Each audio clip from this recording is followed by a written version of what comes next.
Assalamu alaikum wa rahmatullahi wa barakatuh, dear brothers and sisters in Islam. Welcome back to our weekly Khalaqa gathering. And we will continue to talk about the problem of evil. And then today's agenda is why is hell punishment for the actions, but the paradise is a divine favor. And also that does the victory of the people of the misguidance show that they have truth over the people of belief. Again, this week's speakers, Colin Turner from the UK and Nazif Turmas from the US. I'll continue and reading the ayah again. أعوذ بالله من الشيطان الرجيم بسم الله الرحمن الرحيم وقل ربي أعوذ بك من همزات الشياطين وأعوذ بك ربي أن يحضرون. I seek refuge with the God from Satan and the accursed in the name of the God, the merciful, the compassionate. And say, O my sustainer, I seek refuge with you from the whisperings of the evil ones, and I seek refuge with you, my sustainer, lest they should come near me. Surah Al-Mu'minun. Where we left off, that it was the 12th indication and the 4 questions. I will start from the 4 questions again, that starting from the beginning, and we'll continue, inshallah. 12th indication, 4 questions. The success of people of misguidance have achieved and the power they displayed and their victories over the people of misguidance show that they rely on some power and truth. This means either that the people of misguidance possess some weakness or that the misguided possess some truth. The answer, God forbid, neither do they possess any truth, nor the people of the truth have any weakness. But regrettably, some of the ordinary people who are short-sighted and unreasoning become doubtful and hesitant, and harm comes to their belief. For they say, if people of the truth had possessed complete truth and reality, they shouldn't have suffered defeat and abasement to this degree. For the truth is powerful. According to fundamental principle, truth is exalted and shall not be overcome. Power lies in truth.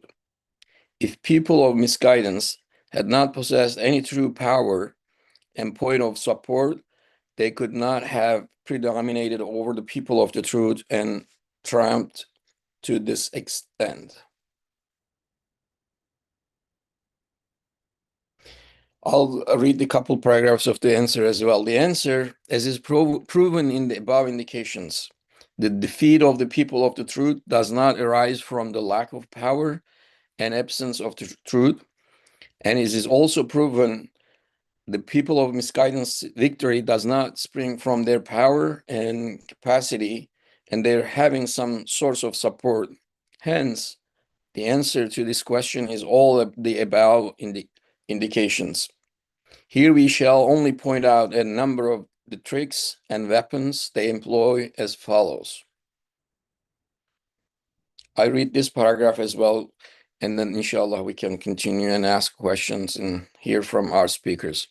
I myself have frequently observed that mischief makers who form 10% defeat the righteous who form 90%. I used to be astonished and curious.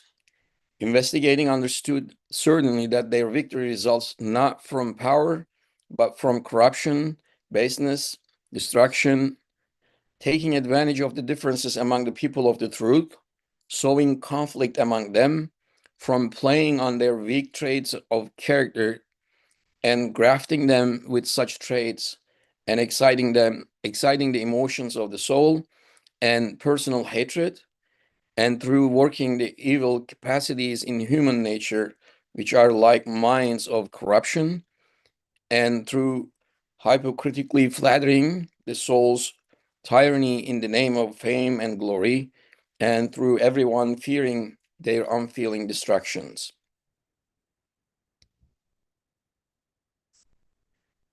I'll just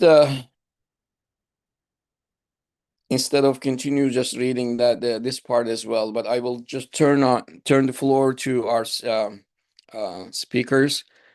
Colin abi, I'd like to start with you. Last week that we started with Nazif abi, would you mind just sharing your initial insights, inshallah? Inshallah. Yeah, I wasn't here last week, but from what has been read today, um, it looks as though, I mean, th this idea of success being evidence of truth, I think this is the central issue that Ustad talks about in the first section. And the question is, for example, if truth really is truly powerful, why are the Ahl Haq often defeated and the Ahl Batil are victorious? Um, This objection is rejected by Ustad. He says that victory is not always a hallmark of truth. It's not always a measure of truth. And defeat is not always a measure of falsehood. History is full of examples where a small number of very evil or malicious people with very bad and negative intentions have been able to overcome much larger numbers of people who are quite decent, actually. In fact, you could say that like democracy today is the rule of the minority over the majority. Sorry, the rule of the majority over the minority. But actually, it's actually guided by a very, very small number of people who control everyone. Um, malicious people can overcome much larger numbers of ordinary, decent people. And I think it's useful for us to talk about this because it's relevant today to politics, media, social justice activism, and our life as believers. Have we, as modern Muslims, sort of unconsciously accepted the idea that success proves the truth, or that the truth will always lead to success? It's not always the case. And then the second part that you read is it's a very interesting passage where Ustad talks about how how a small minority of people are able to overcome a large sort of the generality of people. And he lists it's a kind of list of weapons of misguidance. He says that evil is able to triumph because it exploits weaknesses. It sort of pits people against each other. It sows division and discord between people. It provokes hate, and it provokes, the kind of ill feeling towards each other. It flatters the ego, it flatters the nafs, it appeals to fame, it intimidates opponents, it does divide and rule. And actually, when you notice all of these, what is interesting is that none of these are creative powers. They're all destructive. All of them are destructive. Evil works through destruction, not through creation of things. And this fits a theme that goes throughout the whole of Risale. Evil doesn't create, it corrupts. Evil can't create, but what it does, we talked many times about uh, if you water the garden in summer, your plants will survive, but all you have to do to destroy it is nothing. You don't have to do anything. You just don't pick up, the watering can. You don't pick up the hose. So it's a completely passive, negative action. It's not creative, it's destructive. Um, that's what came across from what you were reading. Thank you so much, Colin abi. Yeah, and I'll just turn the floor to Nazif abi. Nazif abi. Yeah, thank you.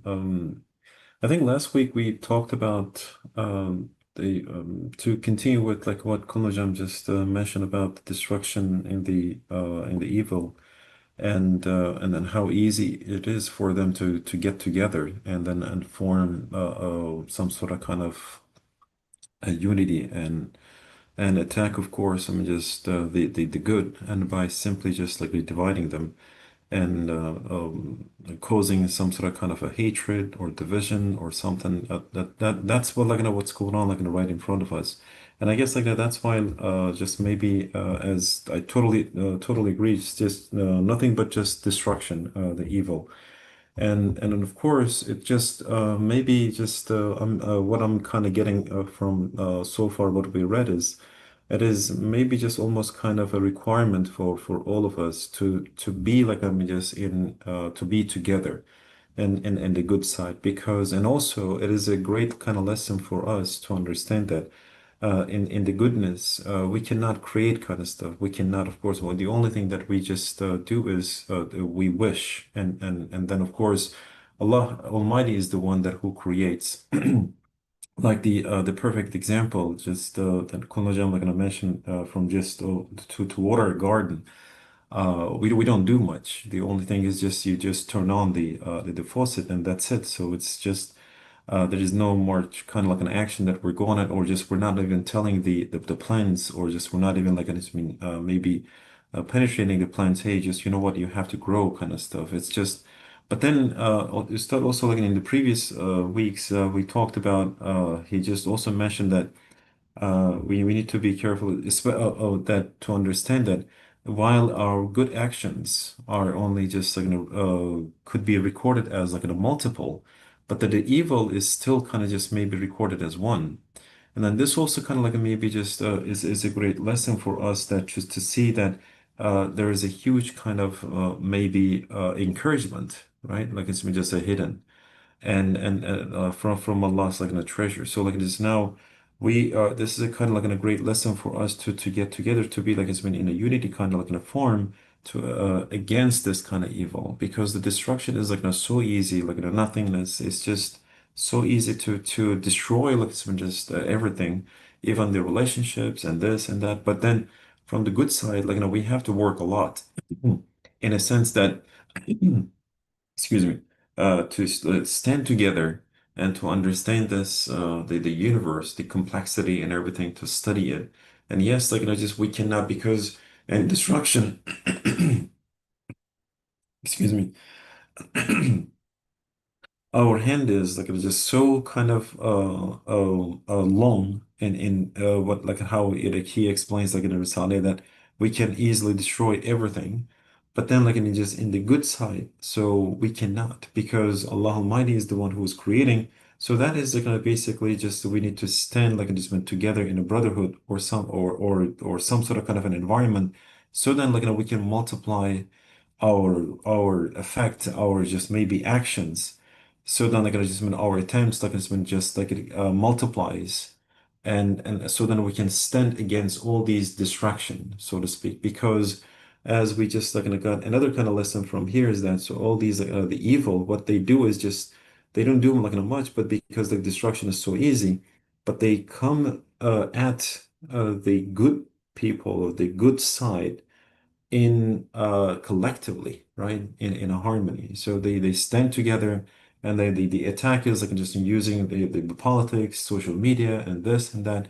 So like it's been penetrating the good ones and then just dividing them, distracting their like their focus. And by simply just been playing around like with their rage and then anger and this and that, and immediately just like suck them into their world and boom, like just now, just and from the good side, it's so easy to fail, so to speak. And my kind of like has been just like thoughts are looking at just little kind of scattered, but this is what I kind of just got like so far to what sort of kind of lesson because I was thinking about like what sort of kind of lessons that we should get, but so far this is what I'm getting. Great. Thank you so much, Nasif Habi. That yeah, I'll continue reading, and at least that we can just finish a couple of paragraphs that it is going to be helpful. By means of diabolical machinations like these, they temporarily triumph over the people of truth. But in accordance with the verse, and the end is the best for the righteous, and the rule, truth is exalted and shall not be overcome. In addition to its not yielding any significant benefit for them, their temporary triumph will lead to their earning hell for themselves and paradise for the people of the truth. Thus, because of misguidance, without power appear powerful and insignificant win fame. They take up a position opposed to the people of the truth. In this way, conceited, fame-seeking, Hypocritical people demonstrate their power, although it has a little substance, and win a position for themselves through intimidating others and causing harm. They are seen, and attention is drawn to them, and the destruction of which they are the cause, not through power and ability, but through omission and failure to act, is attributed to them, and they become talked about. Just like the person obsessed with the fame who defiled a place of worship so that everyone will talk about him, even if it meant being execrated, so long as he was talked about. His worship of a fame made it appear desirable to him. The case became proverbial. O wretched man, created for the eternal realm and enamored of this transient world, study closely the meaning of the words. And neither heaven nor earth shed a tear over them. This is 44:29, and heed it. Look, what does it say?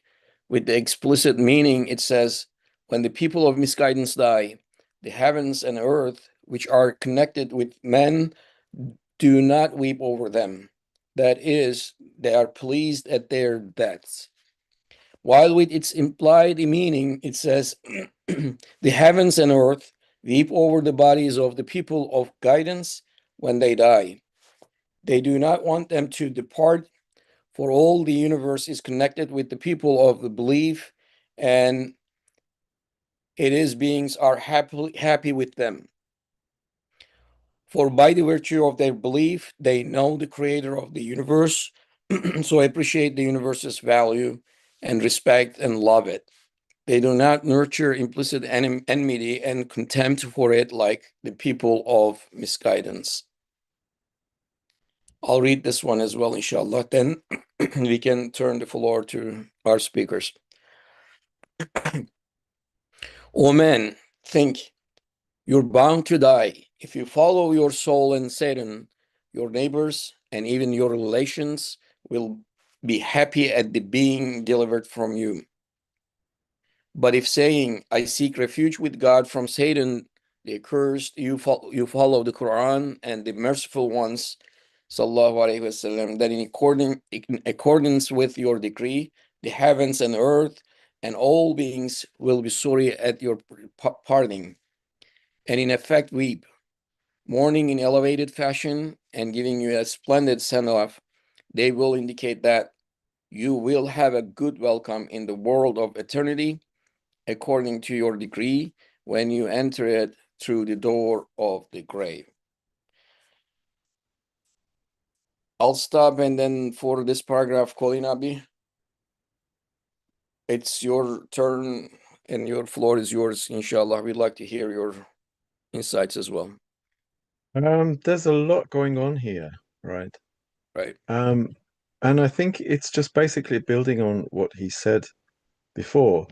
The truth cannot be overcome, but it can seem temporarily that the truth is put into a subjugated position. But actually, the truth is never impacted. It's just that this small bunch of very unruly and very malicious people can make an impact much, much bigger than their actual size, much greater than their actual size. As we said before, by doing very little, as Nazif was saying, when you water the garden, you don't do very much. You point the hose, the water hose at the garden, and Allah is creating all of that anyway, and you are just the wasila.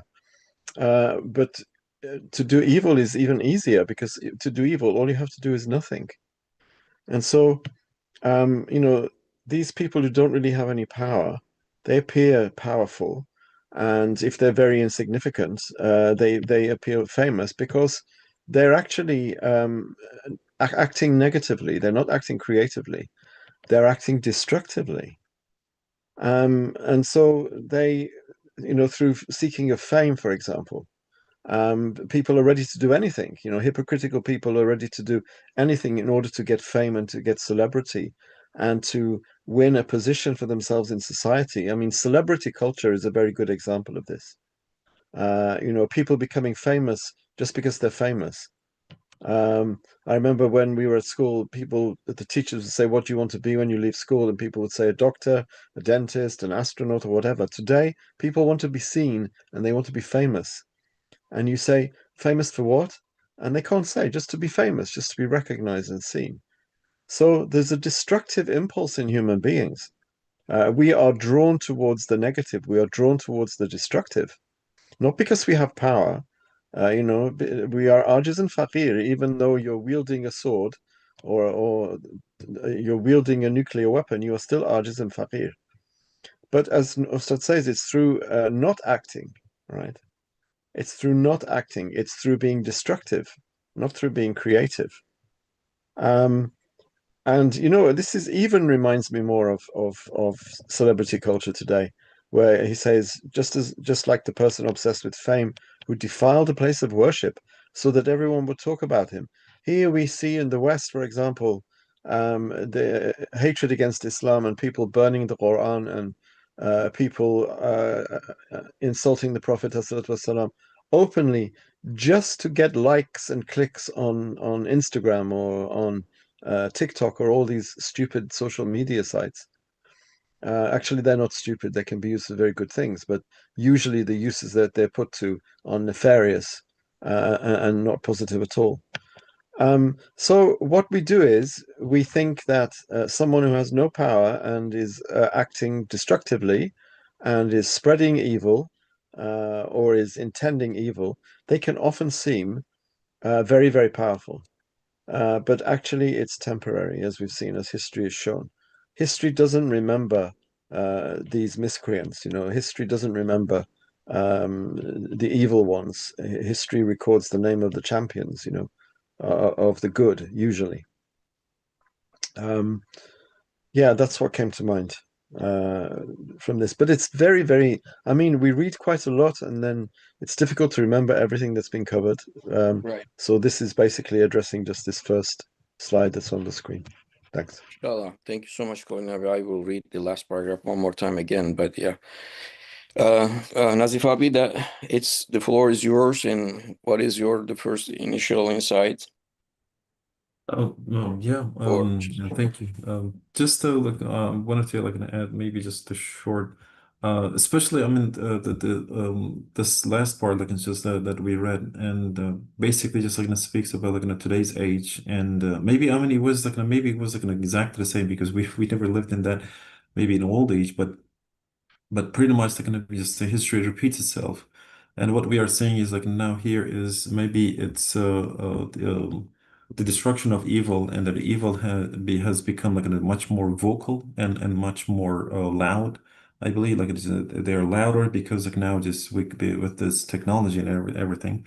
But of course, we cannot just delete like some just the technology and everything because it has a good side as well.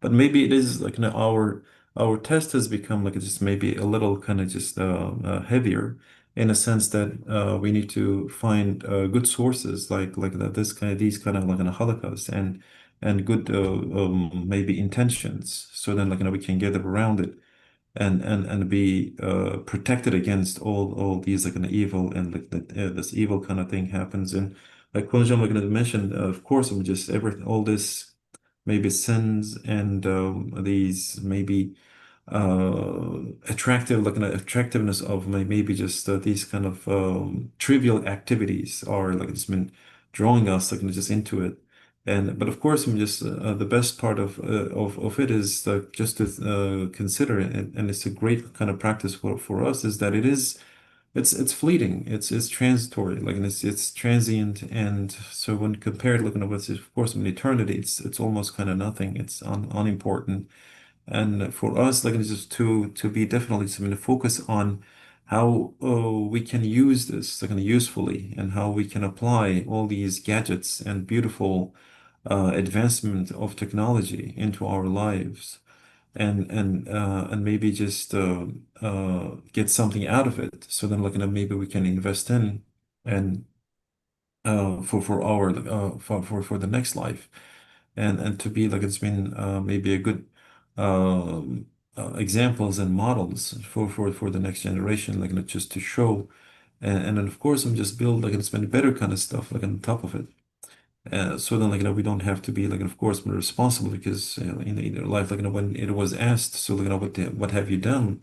So then we can say that it was at least, I mean, we protected ourselves and we found maybe just good results of it.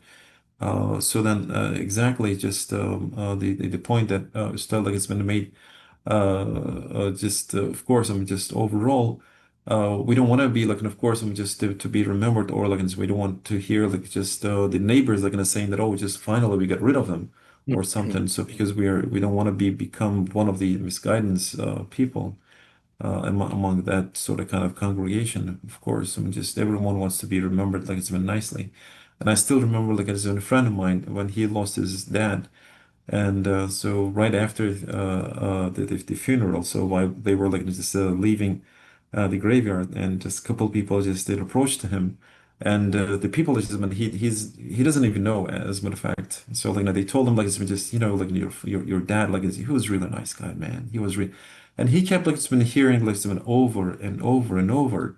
And then I think like this, that broke him. So when he told me this like in a story that it was like he said like it was so beautiful as he like just been hearing that like this is my dad like everyone remembered him like a really nice really nice guy like just because and then he even like heard like a lot of people were just like talking to him like without realizing he was like just kind of close so and how wonderful that is right like it's just not harming others and being among the good people and always like smiling or just like helping just others and just setting a great example. And so then, like, and of course, so then, so you're not among the misguidance, like, in the people. So yeah, that's what I mean. These are kind of like maybe small things that sometimes it can. So we think that oh, just are these like really important? No, actually, they are important because you are one of the kind of like I guess because we don't know like who is the keystone right in the society.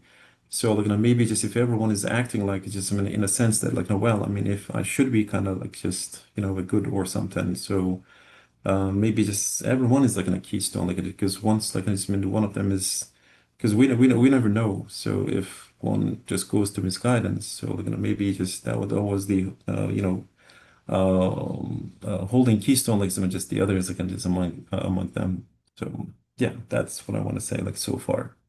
Thank Great. you. Thank you so much. Since you brought those digital, like social media and everything, I just wanted to mention that really right now in Japan, loneliness and actually that social isolation and altogether hikikomori, that's what they called is that the isolation and being alone and completely from that the social environment, but also that the friends and other things as well. And Interesting. they said that this is a disease and Hmm. because that they created some kind of social platform for them and Hmm. they are completely isolated from the social life like even Oh physical boy. and yeah and living alone and then they said that this is hikikomori, that's what they call it. And there's a thesis about that as well. And so, Interesting. but people then start sitting at home for 6 months or 1 year, and they will do whatever they wanted to do at home. They don't want to get in or do some networking or talking with other people as well. Then it starts anxiety, depression, and everything as well. So sometimes that they cannot go to school, they cannot do anything, and Oh boy. yeah, that's the diseases right now. That is, we are also just facing that in the States or other countries as well because of the social media. And they have their own artificial environment or world. And that's why we were talking about like a mother or father that if they ask their son or daughter, hey, can you give me a cup of water? They say, "Oh, dad, oh, mom, I cannot get out from this now," and because they are in this world, in their world, artificial world, and so that's the thing that I just wanted to share as well. I will read the last paragraph again because that is the part that we never mentioned that. And O rich man, and O wretched man, created for the eternal realm and enamored of this transient world, study closely the meaning of the words, and neither heaven nor earth shed a tear over them. And he did. Look, what does it say? With its explicit meaning, it says, when the people of misguidance die, the heavens and earth, which are connected with man, do not weep over them. That is, they are pleased at their deaths. While with its implied meaning, it says, the heavens and earth weep over the bodies of the people of guidance when they die. They do not want them to depart, for all the universe is connected with the people of belief, and its beings are happy with them. For by virtue of their belief, they know the creator of the universe, so appreciate the universe's value and respect and love it. They do not nurture implicit enmity and contempt for its like the people of misguidance. Colin Abi, would you like to just say something about your insights, share your insights with this paragraph as well? If I can, I'd first like to say the word is wretched. I Wretched. know brothers often fall on this word. I mean, I fall on lots of words, but this is wretched.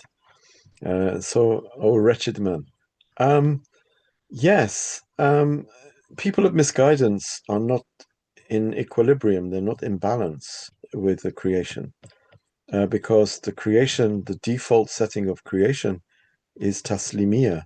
Everything is taslim. Everything is surrendered to Allah, willingly or unwillingly. We know this. So all of the structures in the universe, all of the systems and structures which we see, and people talk about laws of nature, of course, we know that those are abstract things. They have no external existence. But at the same time, they all bespeak a very, very deep sense of submission, that everything is working in harmony, everything is working justly, because justice means everything is in the right place. And misguidance wants to destroy this, wants to cause trouble, wants to sow discord, wants to position one person against another. It wants to do divide and rule. It wants to control. It wants to subdue.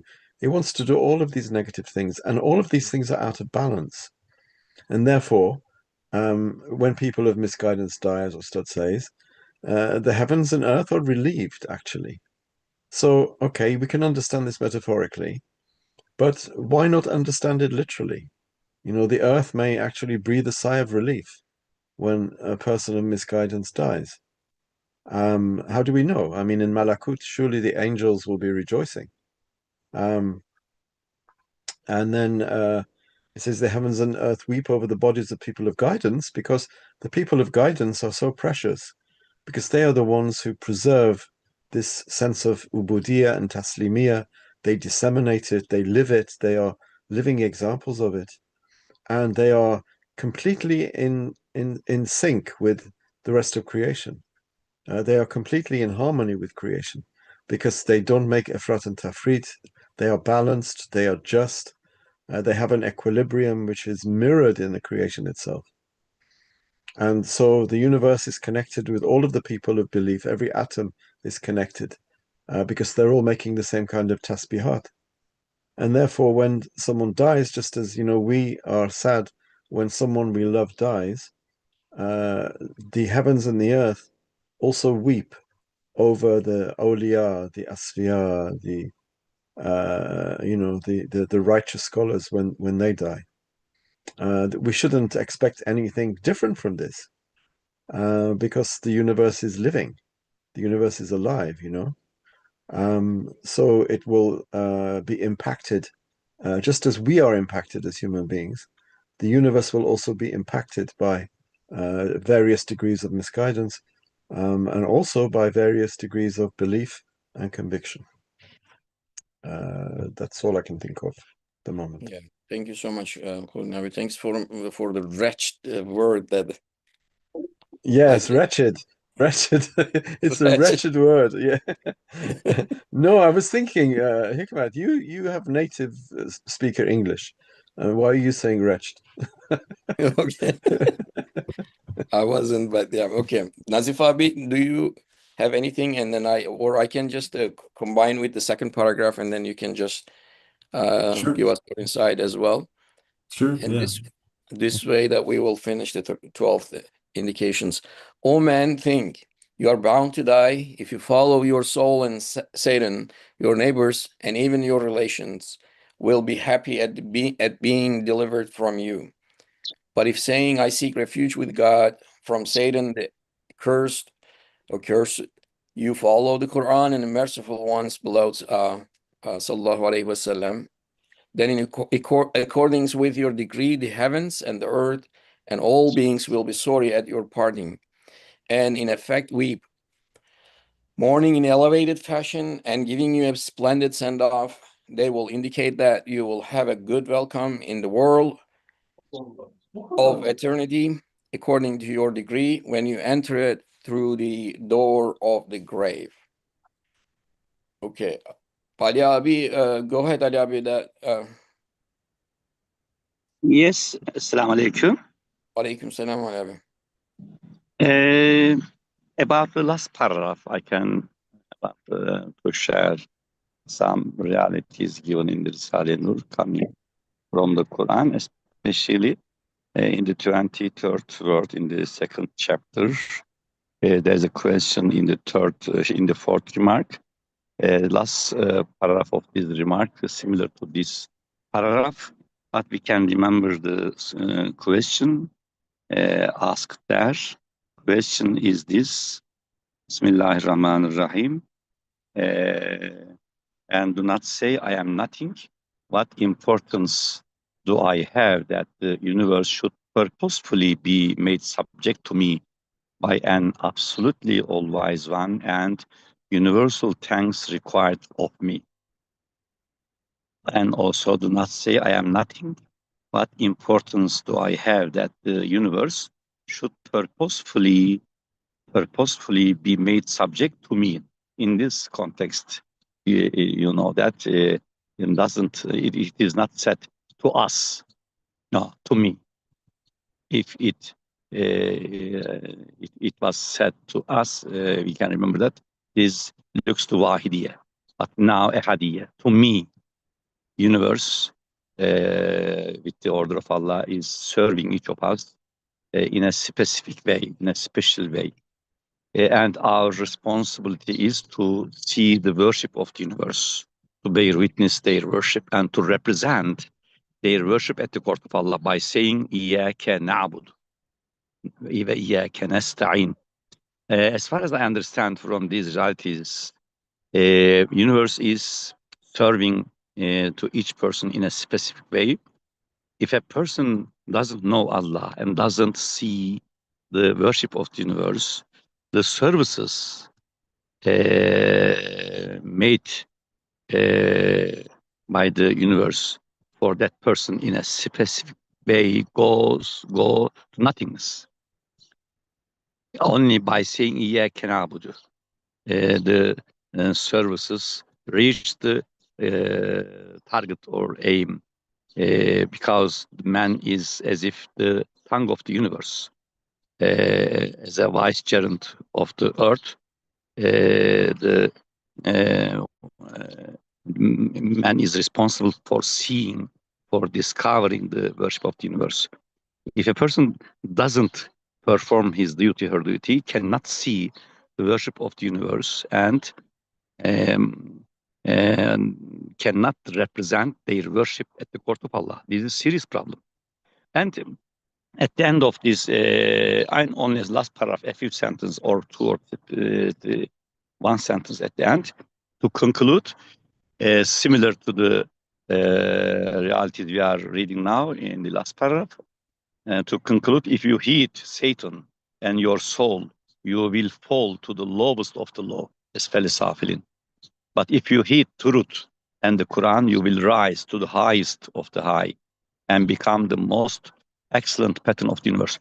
And another aspect I'd like to share, I think serious threats in the Quran to human beings, serious warnings, threats, at the same time shows the importance of man.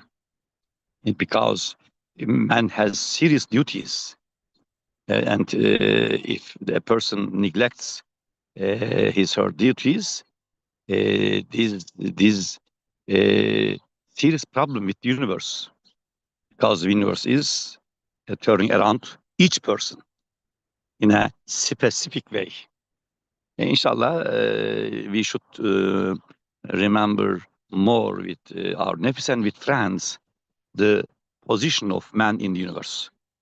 Often, we should remember our responsibility, and to convince, convince our nefs in obeying the orders of Allah.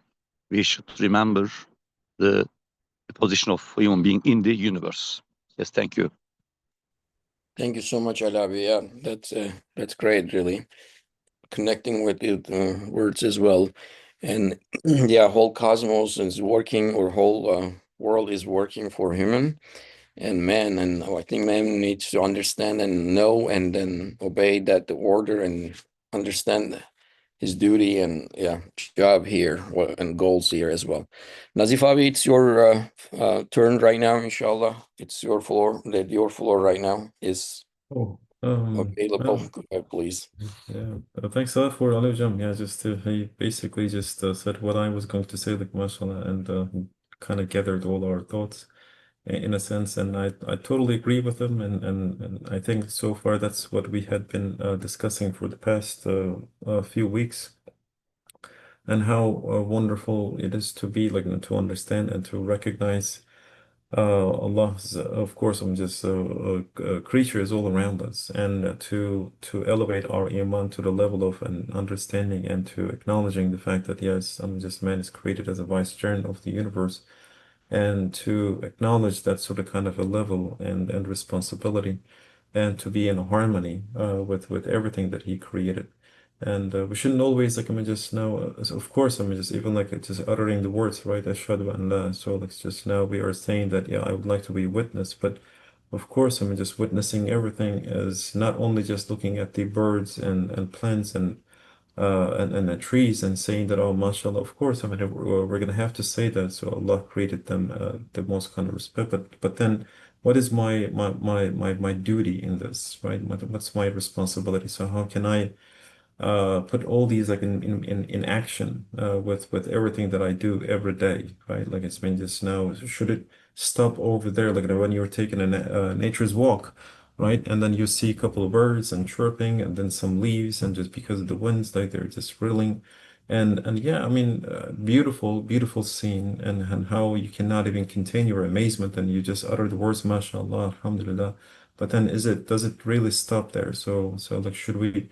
So that is the part that just we should continuously just bring it into our daily activities with other people at work and some. So then always have that sort of kind of conscious, and then that tranquility, and then inshallah spread that joy that we just see in a different kind of way as much as we can. So then like we can share that sort of kind of happiness, right? Always be thankful and grateful. And I believe that's why, like, it's been even Ustad like reminds us at the beginning of Tahmidi, just there's a little kind of letter. Like, I guess you guys know, all of you know just about that. Just our most important kind of duty is that just offering thanks and being grateful. So being grateful and thankful is just witnessing all these beauty of Allah Almighty's, and then just reflecting them in our relations with others. And even if it is a small kind of action, that just like a small thing that we do in daily activities, and just to show that we are thankful, we are not complaining at every which way, right? So like someone's, oh, this didn't happen. Oh, just you see, like it's been I'm just so like it's been so unhappy, and just, I'm so disappointed. So these are the words that are also just like now somehow just getting like now stuck with us, and then just we need to maybe just in a sort of kind of like in a way just to get rid of them and just be always thankful and grateful, and then just share and reflect that joy with the others. And that's what I just kind of remembered while Alioja was talking. So thanks a lot for the reminder. Yeah. Thank you, Nazif Abi. Yeah, Colin Abi, for the Mhm. last paragraph as well that I just read it, and would you like to just add whatever that you contributed previously? or you want to start over, inshallah? This paragraph that you're on now, Yes. I think it's like a continuation of what we said before. If you're following the Surat al-Mustaqim, then the whole of creation will be sorry at your parting. And Nazif was giving an example, or you were giving an example, I can't remember now, of someone who his father died, and everyone was saying how good he was. This is in accordance with the degree of understanding and the degree of how we are in synchronicity with the whole of creation, right? What was I going to say? So yeah, the universe loves the believer, right? We know this, and heaven and earth don't mourn the unbeliever, because the believer recognizes the universe as the handiwork of Allah. He believes that everything is a sign pointing to Allah. So the believer appreciates creation. And when you appreciate someone, they love you. And this is like fitri. If you really appreciate someone, appreciate someone's cooking, appreciate someone's the time that they took, to help you, the trouble that they took to help you. Appreciation brings love. And so the believer appreciates creation. It doesn't treat the creation as meaningless matter, mindless matter in motion. It treats it as meaningful. So when we read the creation, this is it's sacred aligned, it's aligned with our belief in Allah. So belief changes not only our relationship with Allah, but also a relationship with the universe itself. And how we are in the universe, that's how the universe will be with us. We don't realize it, but that's as it is. If we are hostile to the universe will be hostile to us. If we are beneficent to the universe, if we are kind to the universe, if we love the divine names which are reflected in the universe, then the universe will reciprocate in the same way. This seems to me to be a fetri thing, even though it's not agli. It's fitri. We understand this. We can feel when things are uncomfortable. We can feel when there is tension in the air. Atmospheres change when someone is really angry in a room. So these things, I think, are we don't need to prove them; that we experience them. Come on. Thank you so much, Colin Abi. Then if I think that we have still some 10 minutes or so, that I will start reading the 13 indications as well.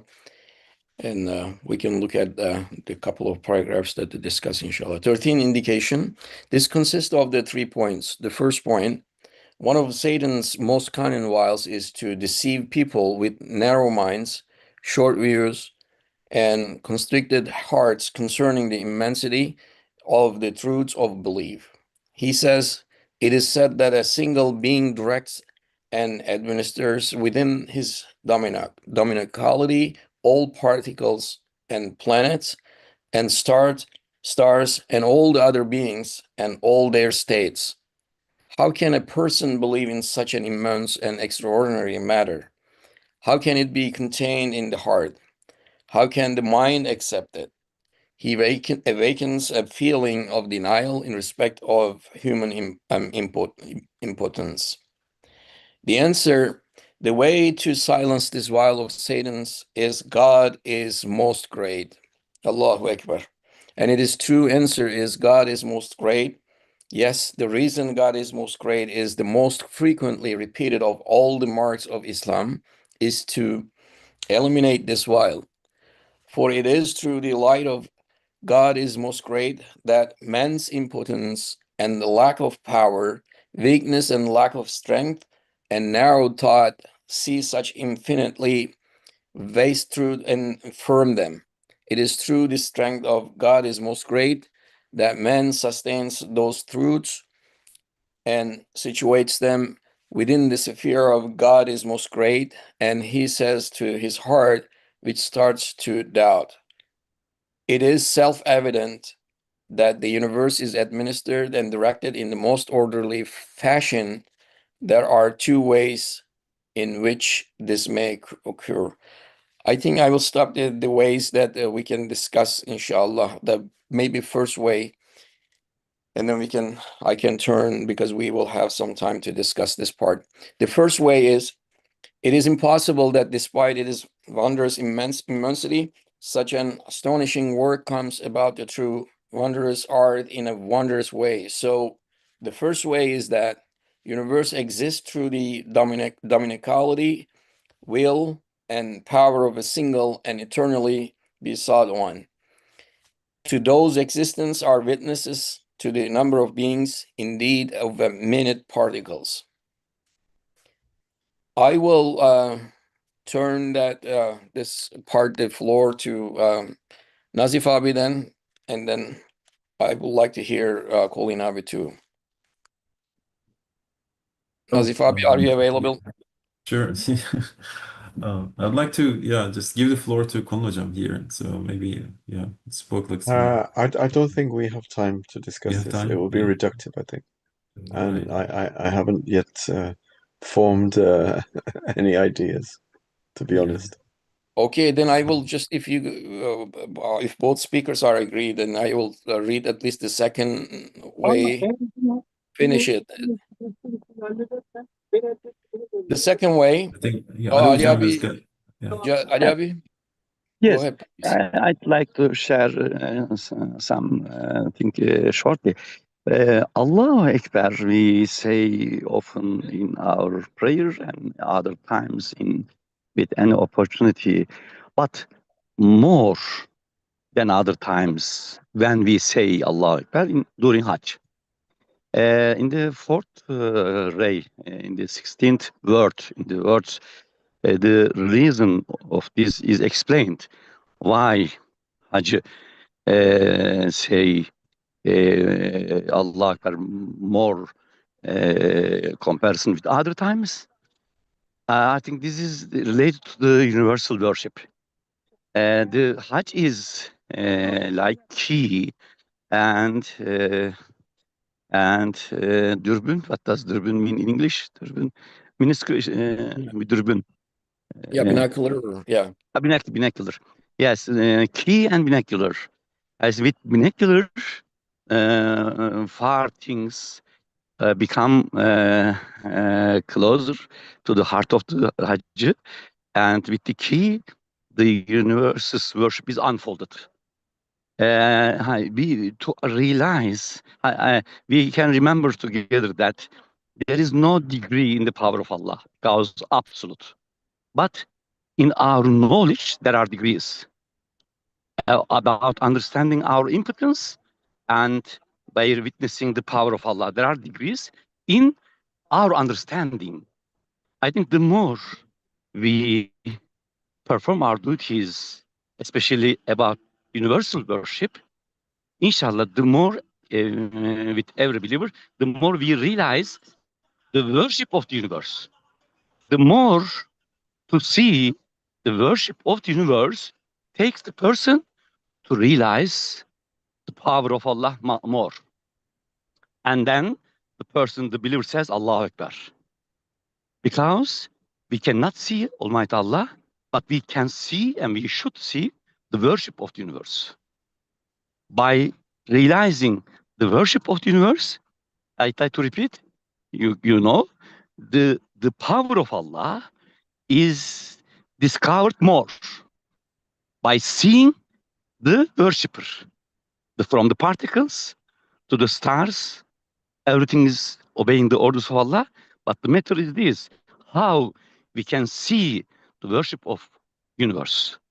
I think with seriously and sincerely and steadily, inshallah, if we continue the worship to Almighty Allah, the worship of the universe is seen, is discovered, and I'd like to repeat, this discovery takes the believer to say Allah Akbar. I think we can remember this, yes.